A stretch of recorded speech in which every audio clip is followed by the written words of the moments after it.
A very warm welcome to all our viewers. You must be watching this program on your phone, TV or a laptop. But have you wondered how it is possible to telecast a program and it can be viewed simultaneously by many viewers and in different parts of the country? How is this possible? Your near and dear ones in any part of the globe are just a call away. Was this possible few years back? The answer is no. Now, we are globally connected by several sources such as television, internet and telephone transmitters, etc. All these are mainly based on the physics of electromagnetic waves. We have already seen that a magnetic field changing with time gives rise to an electric field. But since symmetry is so powerful in physics, so you should be asking whether this induction can occur in opposite sense also. That is, can a changing electric field produce a magnetic field? And the answer is yes, it can. This question was very well answered by James Clerk Maxwell. He also rectified the inconsistency in Ampere's circuital law by adding an extra term called displacement current. The extensive study of electromagnetic waves is mainly attributed to him only. In today's program, we are going to study about these waves in detail and focus on their important features in vacuum and medium. We will first discuss the need of displacement current and its consequences. And then we will move on to the description of electromagnetic waves. So let's begin. On the screen, you can see an image of Scottish physicist James Clerk Maxwell. He was a child prodigy who studied at Edinburgh and Cambridge University. He published his first scientific paper at the age of just 14 years. Maxwell's greatest achievement was the unification of laws of electricity and magnetism into a consistent set of equations, which is now known as Maxwell's equations. From these, he arrived at the most important conclusion that light is an electromagnetic wave. After knowing these interesting facts about Maxwell, let's study the concept of displacement current. So viewers, tell me, does an electrical current produce any field around it? Yes, you are right. It produces a magnetic field around it. But Maxwell showed that for symmetry and logical consistency, a changing electric field must also produce a magnetic field. But why is this effect so important? It is important because it explains the existence of radio waves, gamma and visible light, and also other forms of electromagnetic waves. However, we will discuss these components in detail in the next program. So, to understand how electric field gives rise to a magnetic field, we will consider the process of charging of a capacitor. I will first apply the Ampere's circuital law on various types of surfaces. To start with, let's first write the Ampere's circuital law in general. It is given as the closed line integral of magnetic field is equal to the mu naught times current passing through the closed surface. Now, let's first write Ampere's circuital law for a point P outside the capacitor. And as you can see in this figure, the closed loop is of radius r. So, this equation becomes closed integral of B into 2 pi r is equal to mu naught into I. Here B is the magnetic field at point P and dl is 2 pi r, which is length of this loop. IT is the current passing through this loop. So, magnetic field can be calculated and it will be non-zero. Magnetic field being a vector quantity should have a direction also. So, can our viewers mark the direction of this field? Yes, the magnetic field will be directed along the circumference of the circular loop. What about the magnitude then? Will it be constant or variable? Yes, it will be constant in magnitude. Now let us apply the same law but in a different surface. But remember that it has the same boundary. And what is the boundary? This is the boundary. Now, you may be confused that these are different shapes, but we are saying same boundary. This can be understood by a very simple statement that the loop from where the current enters, this is same. And it doesn't matter that the loop extends beyond this. Like the one which is like a pot. We are only going to focus on the circular part from where the current enters. Now, I hope it will be clear to our viewers. Now, let us again write Ampere's circuital law for this pot-like surface. And in this equation, the magnetic field B and perimeter of the boundary remains the same. But what about the current term on the right hand side? Is it still the same? The obvious answer is no. As our viewers can see, current doesn't pass through. It only enters but doesn't come out from the other side. So this current term is 0. Let's see one more type of surface to identify this inconsistency. This time the surface considered is like a tiffin, but the boundary remains the same here also. That is a circular loop with radius r.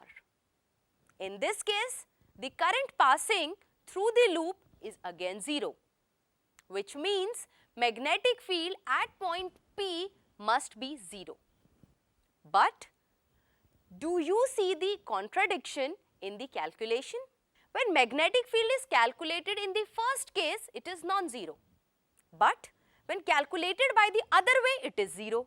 But that's not possible. There must be some term that we are missing out. And the missing term should be such that it gives the same magnetic field at point P irrespective of the type of surface that we are using. Let's try to guess the missing term. It's actually quite simple. Look at this figure very carefully. Can you see anything which is passing through this surface S? Yes, you guessed it right. It is the electric field. Can we calculate the magnitude of this electric field? Well, the electric field due to charge sheet is already known to us from the electrostatics. And what should it be? It will be sigma upon epsilon naught, where sigma is the surface charge density and is equal to Q by A. And the flux of this electric field by Gauss's law will be given by E into A. Now the current in terms of charge Q is given as I is equal to dQ by dt. And using this term, the rate of change of electric flux d phi E by dt is equal to 1 by epsilon naught times dQ by dt. So it becomes I is equal to epsilon naught times d phi E by dt, and this is what the missing term is. If this term of current is added, then there will be no contradiction in the value of magnetic field B. The value of B will now be same everywhere. It will now not depend on the type of surface we have chosen for calculating the magnetic field. After rectifying the contradiction, let us now define the two current, that is conduction current and displacement current. Conduction current is the current carried by the conductors due to the flow of charges. The current due to changing electric field is the displacement current and sometimes referred to as Maxwell's displacement current also. Let us see the electric and the magnetic fields inside the plates of capacitor with the help of a diagram. In this figure, our viewers can clearly see the directions of the electric and the magnetic field in a parallel plate capacitor. Magnetic field is perpendicular to the direction of the current. But can you identify the direction of electric field? Yes, electric field is from positive to the negative side of the plate. And the direction of electric current is already known to us from the previous chapters. Maxwell then generalized his idea of displacement current. He stated that the source of magnetic field is due to the conduction electric current and the time rate of change of electric field between the plates of the capacitor. So precisely, it can be said that in a circuit, total current will be the sum of the conduction current and the displacement current, which mathematically means that I is equal to IC, that is the conduction current, plus ID, which is the displacement current. This means that outside the capacitor plates, we have only conduction current and displacement current will be 0. Inside the capacitor, there is no conduction current and only the displacement current exists. After discussing this in so much of detail, now we have a modified Ampere's circuital law. This law has the same form but with a difference, and that difference is the addition of an extra term called displacement current. Mathematically, the law will now be given by closed integral of B dot dl is equal to mu naught IC, that is the conduction current, plus mu naught and displacement current, which is epsilon naught into d phi E by dt. This equation is known as Ampere-Maxwell law. Here, the viewers may feel that what is the difference between the conduction and the displacement current? Well, it has the same physical effects as the conduction current. Can both conduction and displacement current coexist? I think this has already been answered. Yes, they may exist in different parts of the same circuit. All the laws of electricity and magnetism were brought together by Maxwell and made one complete and a beautiful theory, the theory of electromagnetism, which includes only 4 equations. We may question whether the equations are true or false, and this is answered by doing experiments. And a countless number of experiments have proven that Maxwell's equations are correct. Let's see these equations one by one. The first equation is what you have already studied in electrostatics, which is E dot dA is equal to 1 by epsilon naught times the charge, and this is the Gauss's law in electricity. The second equation is Gauss's law in magnetism. Do you remember this equation? Yes, this is same as the first one, and this equation means that magnetic monopoles do not exist. Moving on further, we will now see the third and the fourth equation. The third equation is also familiar and is known as Faraday's law. This is equal to E dot dl, the closed integral of E dot dl is equal to minus d phi b by dt. The last equation is the one we studied in today's program, which is Ampere-Maxwell law. B dot dl is equal to mu naught IC, that is the conduction current, plus mu naught epsilon naught d phi E by dt. You would be surprised to know that these 4 fundamental equations of Maxwell explain a diverse range of phenomenon, starting from why do compass needle point in north to why a vehicle starts only when we turn on the ignition key, and many more day-to-day phenomenon and devices that we use. Also, solving these equations, we get to see the existence of electromagnetic wave. Now, we are going to discuss the electromagnetic waves in detail, so let's get started. On your screen, a picture of Heinrich Rudolf Hertz is displayed. He was a German physicist who showed that James Clerk Maxwell's theory of electromagnetism was correct. He said that light and heat are electromagnetic radiations. He was the first to broadcast and receive radio waves. He produced electromagnetic waves, sent them through space, and measured their wavelength and speed. It was a pioneering discovery in the field of physics. He also discovered photoelectric effect accidentally while working on electromagnetic waves. And this opened the window for the world of quantum mechanics. When we say electromagnetic wave, the first thing that comes to our mind is, how are these waves produced? Can stationary or charges in uniform motion produce these waves? The answer is no. But why? The reason is electromagnetic waves will have both electric and magnetic fields. However, stationary charges produce only electrostatic fields, and charges in uniform motion produces constant magnetic field. Well, electromagnetic waves are produced by accelerating or oscillating charges. And this is an important result of Maxwell's theory. At this point of time, I have a very important question to ask. Can we predict that light is an electromagnetic wave? Let's see if it is possible. This can simply be proven by taking AC circuit in which current will oscillate at the frequency of visible light.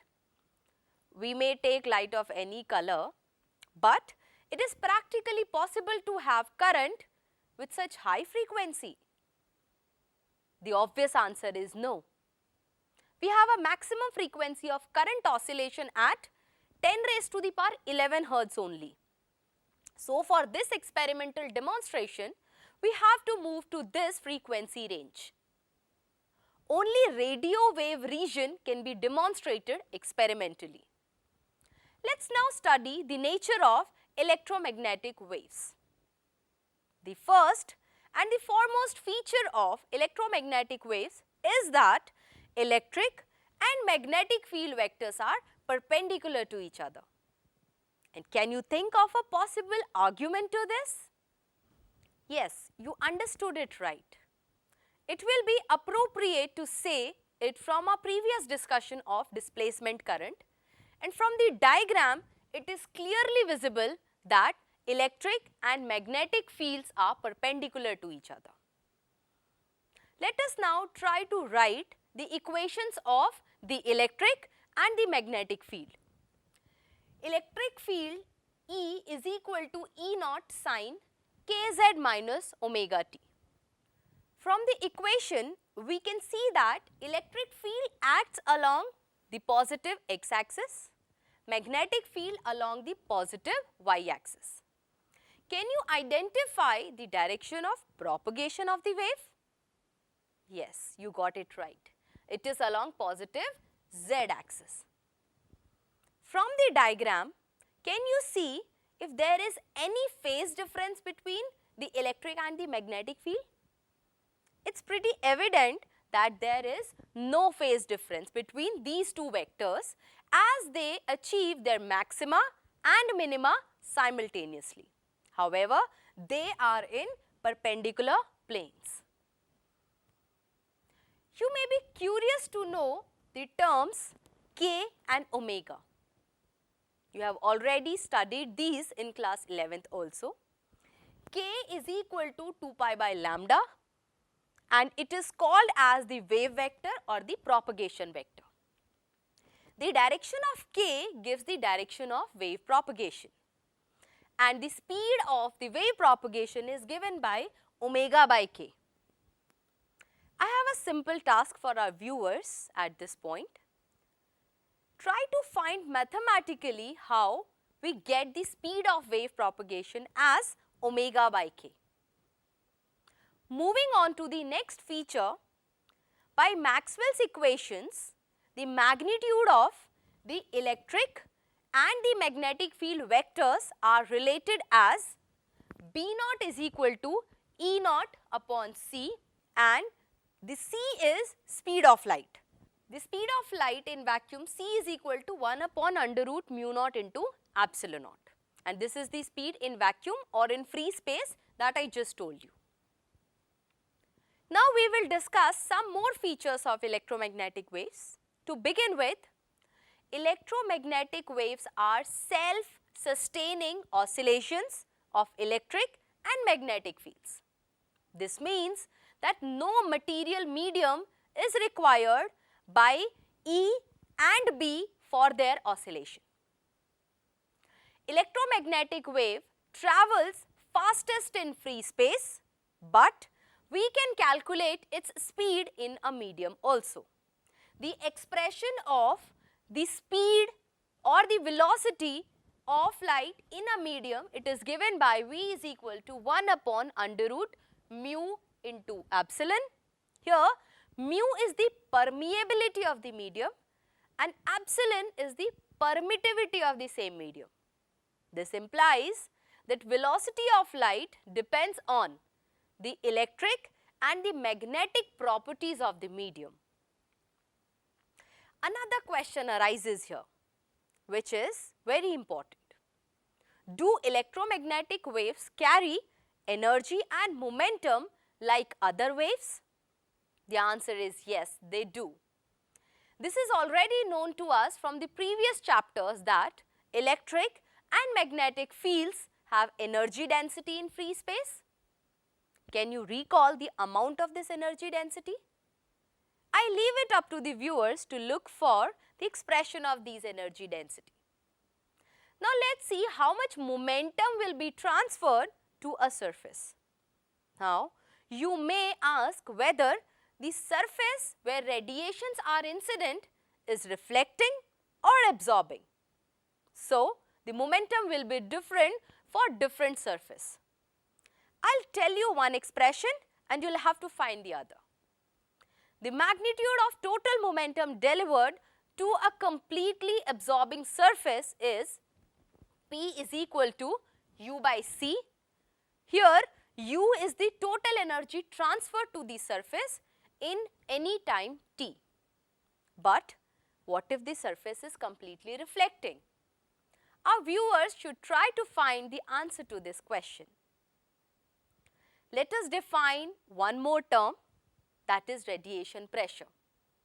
It is the pressure exerted by a wave onto a surface as it carries energy and momentum.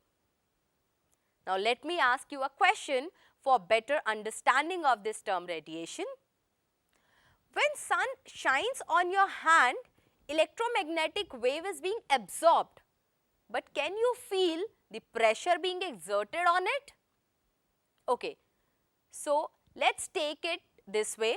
When sun shines on your hand, you feel the energy being absorbed from the electromagnetic waves. And why? Because your hand get warm. In 1903, the American scientists Nichols and Hull were able to measure the radiation pressure of this visible light. And you'll be surprised to know that it was found to be of the order of 7 into 10 raised to the power minus 6 Newton per meter square. So now you can understand that momentum transferred is extremely small and you do not feel the pressure. From today's discussion, we can infer that in places where electricity is flowing, electromagnetic waves are inevitably generated. For example, typical household electrical appliances generate electromagnetic waves with a frequency of 50 to 60 Hz. Electromagnetic waves are transmitted and received by antennas. Antennas are used in many applications such as wireless communication, radar system, radio astronomy, medicine and security scanners. Research is being carried out to improve these antennas and make the transmission without losses. Moreover, electrical devices like microwave ovens and mobile phones generate electromagnetic waves. These waves are called microwaves. Electromagnetic waves are present everywhere in the environment but are invisible to humans. Electromagnetic waves play a vital role in day-to-day life. There can be natural as well as man-made electromagnetic fields such as electric fields produced by thunderstorms and magnetic field of Earth that helps the magnet to align in north-south direction. Besides natural sources, electromagnetic waves are generated by humans, and this will be discussed in detail in the next program. Till then, our viewers should try to find more applications of these waves. With this, I'll take your leave. Happy learnings and thank you.